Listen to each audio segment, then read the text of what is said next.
မင်္ဂလာပါဒီနေ့ကျွန်တော်တို့မြန်မာသမိုင်းမှာအလဲပြောင်းနေဖြစ်အောင်ဖန်တီးခဲ့ကြတဲ့ပထမဆုံးလူကြီးအကြောင်းကိုပြောပြသွားခြင်းပါတယ်။တမယောကြလန်ဟောင်းကြီးကနေခွဲထွက်ပြီးလန်တစ်ဖောက်ခဲ့လေသူတို့ရဲ့စိတ်တဲ့နဲ့အောင်မြင်ကူးတွေကဘလောက်တောင်စိတ်ဝင်စားစရာကောင်းလဲဆိုတာအတူတူကြည့်လိုက်ကြရအောင်။တခုခုကိုပထမဆုံးစလုပ်တဲ့ဆိုတာဘလို့ခန်းစားခြင်းမျိုးများလဲဘယ်လိုတက်တိမျိုးတွေလိုအပ်မလဲလူတွေမလို့ဘူးသေးတာမတော်ဘူးသေးတဲ့လမ်းကိုစရှောက်ဖို့ဆိုတာတော်ရုံတက်တိနဲ့တော့မထင်နိုင်ဘူးလေနော်။အဲ့ဒီလိုစိတ်သက်မျိုးကဖေကနေများရလာတာလေ။ဆိုတာလေးစဉ်းစားနေကျွန်တော်တို့အကြောင်းအရာတွေကိုဝင်လိုက်ကြရအောင်ဟုတ်ကဲ့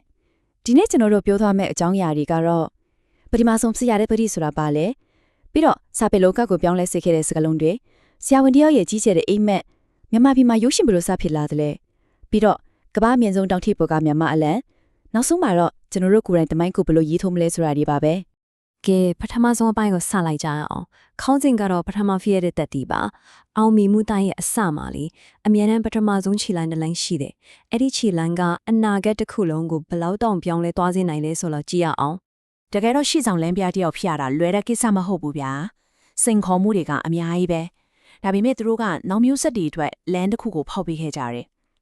ဆိုတော့ဒီနေ့ကျွန်တော်တို့မီဒီယာစာပေတစ်ပံအမှုပညာနဲ့စွန့်စားမှုနယ်ပယ်အထိသူတို့ရဲ့ကြိုးပမ်းခဲ့ပုံတွေကိုတနေရာထဲမှာစုပြီးကြည့်သွားကြမှာပါဟုတ်ပြီဒုတိယပိုင်းကိုဆက်သွားကြမယ်နိုင်ငံကိုပုံဖော်တဲ့စကားလုံးများကဲကျွန်တော်တို့အချင်းစစ်နဲ့19ရာစုကိုခဏပြန်သွားကြည့်ကြရအောင်အဲ့ဒီခေတ်ကလေတည်င်းအချက်လက်ဆိုတာတကယ်ကိုတန်ဖိုးကြီးတဲ့အရာအထူးပဲအဲ့ဒီအရာကိုပုံနှိပ်စလုံးတွေကနေတဆင့်ပြီးတူတဲ့စီဘလို့ရောက်အောင်ပို့ပေးခဲ့လဲဆိုတာစိတ်ဝင်စားစရာပဲအဲ့ဒါကတော့မြန်မာနိုင်ငံရဲ့ပထမဆုံးတည်င်းစာပေါ့1984ခုနှစ်မှာမင်းတို့မင်းကြီးရဲ့အမိန့်နဲ့ထုတ်ဝေခဲ့တဲ့ရတနာဘုံနေပြည်တော်တည်င်းစာပါပဲဒါကတိုင်းပြည်ကိုခင်မြောင်ကိုဖို့ပြည်တော်ရဲ့တည်င်းချလိုက်ရဖို့အတွက်တကယ်ကိုအရေးမရဲ့တော်လန်တဲ့ခြေလမ်းကြီးတွေကိုဖြစ်ခဲ့တယ်ဒါပေမဲ့အဲ့ဒီထက်ပိုပြီးတော့အံ့ဩစရာကောင်းတာကမင်းတို့မင်းကြီးရဲ့စိတ်ဓာတ်ပဲငါမကောင်းရင်ငါကြောင့်ကိုရေးတဲ့စဉ်းစားကြည့်ပါလားအဲ့ဒီခေတ်အဲ့ဒီရခါကဘင်းတပားကဒီလိုပြောတယ်ဆိုတာဘလောက်တောင်ရှည်ပေးပြီးသဘောထားကြီးတဲ့တွေ့ခေါ်လေးဗျာ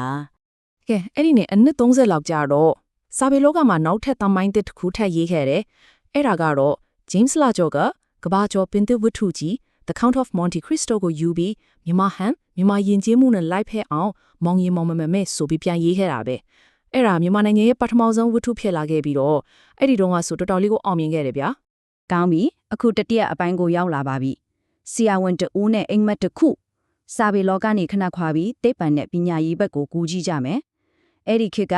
မျိုးသားတွေပဲကြီးစိုးထားတဲ့နယ်ပယ်ထက်ကိုအတားစီးမှန်သမျှကိုရိုက်ချိုးပြီးဝင်ရောက်လာခဲ့တဲ့တကယ်ကိုထူးချွန်တဲ့အမျိုးသမီးတစ်ယောက်ရဲ့ဇလံပေါ့အဲ့ဒါကတော့ဒေါက်တာဒေါ်စောစာပါပဲသူ့ရဲ့ပညာရေးခရီးလမ်းကတကယ်ကိုမယုံနိုင်လောက်စရာပဲစဉ်းစားကြည့်လေအမျိုးသမီးတွေပညာသင်ခွင့်ရှားပါရဲ့ကိုလိုနီခေတ်ကြီးထဲမှာမြန်မာပြည်မှာမချမကဘူးအိန္ဒိယပြီးတော့အိုင်ယာလန်ထိနိုင်ငံ3နိုင်ငံမှာပညာသွားတင်ခဲ့တာသူ့ရဲ့ဇွဲလုံးလာကတော့တကယ်ကိုလေးစားဖို့ကောင်းပါတယ်ဒါပေမဲ့လေသူထားခဲ့တဲ့မွေတွေကစေပညာတစ်ခုတည်းတော့မဟုတ်ခဲ့ဘူးသူဟာဆရာဝန်တစ်ယောက်ဖြစ်တယ်လို့တစ်ထက်မှလည်းအမျိုးသမီးတွေရဲ့ကျမ်းမာရေးအမျိုးသမီးတွေရဲ့အခွင့်အရေးအတွက်ရှေ့ဆုံးနဲ့ရည်တည်ပေးခဲ့တဲ့တကယ့်ကိုကြွကြွလှုပ်ရှားသူတစ်ယောက်လည်းဖြစ်ခဲ့ပါတယ်ကဲအပိုင်းလေးကိုဆက်လိုက်ရအောင်ရုပ်ရှင်မွေးဖွားရှင်အချိန်က1920ပြည့်နှစ်တွေလောက်ကိုရောက်လာပြီအဲ့ဒီအချိန်မှာကမ္ဘာပေါ်မှာအမှုပညာပုံစံအသစ်တစ်ခုပေါ်ထွက်လာတယ်အဲ့ဒါရုပ်ရှင်ပဲအဲ့ဒီရုပ်ရှင်ဆိုတဲ့အမှုပညာကိုမြန်မာပြည်ကိုရောက်အောင်ယူလာမယ်လို့စိတ်ပိုင်းဖြတ်ထားတဲ့လူတစ်ယောက်ရှိခဲ့တယ်အဲ့ဒီလူကတော့ဦးအောင်မောင်ပါပဲတကယ်တော့သူဟာလက်ပလာနီးပါးနဲ့မြန်မာရုပ်ရှင်လောကကြီးတစ်ခုလုံးကိုတည်ထောင်ခဲ့တာအင်္ဂလန်ကနေရတဲ့ကင်မရာအဟောင်းလေးတစ်လုံးနဲ့မြန်မာပထမဆုံးရုပ်ရှင်ကားဖြစ်တဲ့မေတ္တာနဲ့တူရာအကားကိုဖန်တီးခဲ့တယ်ဆိုတာအခုခေတ်မှာပြန်တွေးရင်တော့မဖက်နိုင်ဘူးလို့ထင်ရတယ်အဲ့ဒီခြီလန်တစ်ကဘလောက်တောင်အရေးပါခဲ့တယ်လဲဆိုရင်ရုပ်ရှင်ကိုပထမဆုံးစော့ပြီးပြသခဲ့လို့အောက်တိုဘာလ23ရက်နေ့ကိုဒီနေ့ထဲထိမြန်မာရုပ်ရှင်နေအဖြစ်နဲ့ဂုဏ်ပြုသတ်မှတ်ထားတော့ပဲဒါဟာမြန်မာရုပ်ရှင်လောကရဲ့မွေးနေ့လို့ပဲဆိုရမှာပေါ့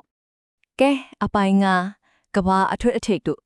အခုကျွန်တော်တို့အနုပညာလောကနဲ့အချိန်ဆက်ကိုတစ်ချက်နေပြီး2016ခုနှစ်ကိုတန်းရောက်တော့လိုက်ရအောင်ဒီတစ်ခါကတော့လူသားတယောက်ရဲ့စိတ်သက်နေခန္ဓာကိုကြန့်ခိုင်မှုကိုအမြင့်ဆုံးအဆင့်ချိစမ်းတက်ခဲ့တဲ့တကယ့်ကိုကြီးကျယ်ခန္ဓာရဲ့ဆွမ်းစားမှုတစ်ခုကြောင်းပါလေတေပေါင်း29,000မဲနဲ့ပဲဒီကိန်းဂဏန်းကကမ္ဘာအမြင့်ဆုံးတောင်ထိပ်ပေါ်မှာမြန်မာနိုင်ငံအလံကိုစိုက်ထူဖို့ကြိုးစားခဲ့တဲ့ပထမဆုံးမြန်မာတောင်တက်သမားတွေရင်ဆိုင်ခဲ့ရတဲ့အေယာမစင်ခေါ်မှုကြီးရဲ့အမြင့်ပေပါပဲခုပြဖြူအောင်နဲ့ကိုဝင်းကိုတို့သူတို့ရင်ဆိုင်ခဲ့ရတဲ့အန်တရေတွေကတကယ်ကိုကြောက်စရာကောင်းပါတယ်ဘယ်အချင်းပြောင်းသွားမှမသိတဲ့ရာသီဥတု အသက်ရှူဖို့တောင်မလုံလောက်တဲ့အောက်ဆီဂျင်ပြီးတော့ချီတလန်းမားတာနဲ့အသက်ဆုံးနိုင်တဲ့ရေခဲတောင်ပြိုကျမှုတွေ